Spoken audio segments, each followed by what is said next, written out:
as I told you in the previous video, we'll see some calculations, some different type of questions and how to approach them in principle of moments. I have drawn a particular situation here.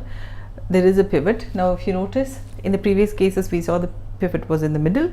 Now here it's not in the middle, it's shifted to the left. So that's the kind of question that we are going to discuss. And you've got, imagine a rock to be placed at a particular distance from the pivot, and the question is, what would be the minimum force that is required to place or to keep this beam balanced? I repeat, the question goes, what would be the minimum force that would keep the beam in a balanced position? How do we approach this question? First of all, the first point is, if the pivot is not in the middle, you must consider the beam's weight as well. So why I am saying this is, now if you have a seesaw question which we discussed in the previous video, the pivot was in the middle and you had two forces acting, equal forces acting downwards. Okay. Now here we didn't consider the weight of the beam. The reason being, where does the weight of an object act? Through the center of gravity, right? The center point of an object. Now for this regularly shaped beam, the center of gravity will be exactly in the middle. Since you have kept the pivot here, the weight will be counteracted by the reaction force upwards. So both the forces will cancel each other out. The weight will pull it down, but the beam will exert a force upwards and cancel the beam's weight.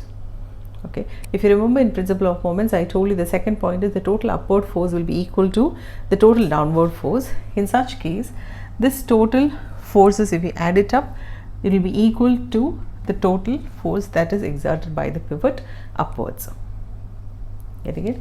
Hence, in such situation where the pivot is in the middle, we will not consider the weight of the object because the weight is cancelled by the pivot's counter force or the reaction force.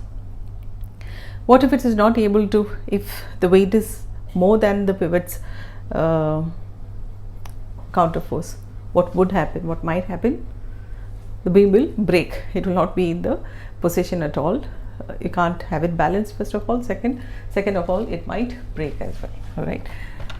Having that in mind, in such situations where the pivot is shifted, now this weight, you don't have any reaction force here, right? So you must consider the beam's weight also into calculations. Now this is where most of the students miss out the detail. What they tend to do is take the weight of this object, take the counterclockwise moment, equate it to the clockwise moment due to this force and proceed with the calculation. That's an incomplete or incorrect method, right? So you must consider this force as well, which may or may not be indicated in the question or in the diagram or in the situation. So you have to give it a thought. You have to see if it is off the center position, consider the weight of the beam as well. So if you take this as W1, say the weight of this object to be as W2. Now the remaining steps are going to be the same. You have to first multiply W, I'm writing the clockwise moments, W multiplied by this distance, if you take that as D. All right, so moment due to W plus moment due to W1. Again, this distance has to be from the pivot. Okay. The students tend to make mistake. They take the distance from here, which is going to give you an incorrect answer. So this distance is to be taken, if that's D1. Again, use brackets because we have to apply board mass here.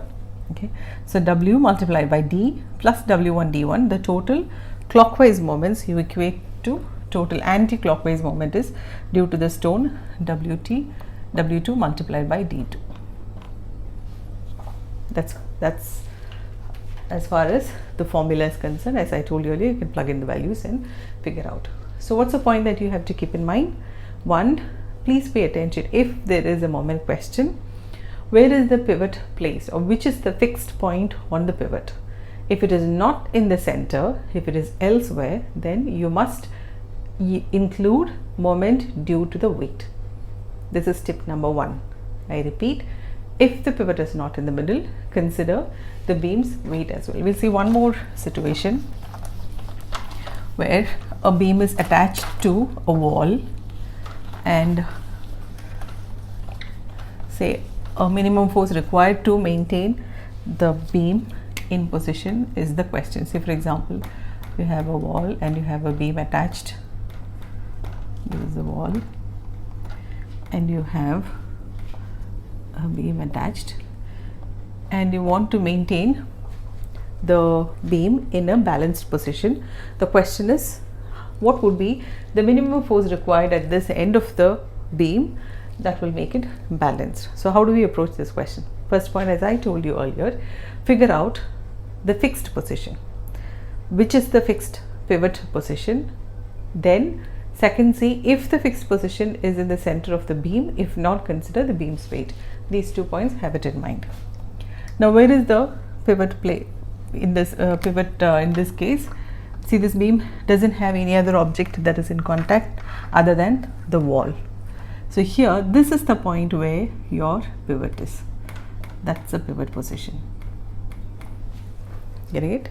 Pivot is there. Now, as I told you, here we have to consider there is one force that is acting upwards. The other force is the weight of the object which will be acting downwards. Yet again, now you notice that both the forces are acting on the other side of the pivot. Still you can apply principle of moment, as I told you earlier. As far as you have a fixed position and if it is connected, the object is not shifting, you can still apply principle of moments. Now, which is the anti-clockwise moment which is acting in counterclockwise? So the moment due to this force will be your anti-clockwise moment, and the moment due to this force which is trying to pulling it down this direction is called clockwise moment. Then after, actually the hitch here, or the challenge here is to figure out where is the pivot. Do I have to use weight of the object into consideration? If you have figured out those theory part, if that's clear, then the rest of the calculation is just mere substitution and calculation. I'm sure you'll be able to do it. So how would the formula be here? W multiplied by this distance, because that's the distance from the pivot. So W multiplied by D1 will be equal to, now this, if I take this as F multiplied by which distance? Should I take it from the center? No. Again, this is a common mistake. Students think, oh, from the center is the distance. No, as per the definition, it is a distance from the pivot. Pivot is here. So you need to take this entire distance. So that's your formula. I hope you've gotten some idea about it. Try to take some past paper questions. There are a couple of questions where there's a sledge and what's the minimum force required to lift the object and all.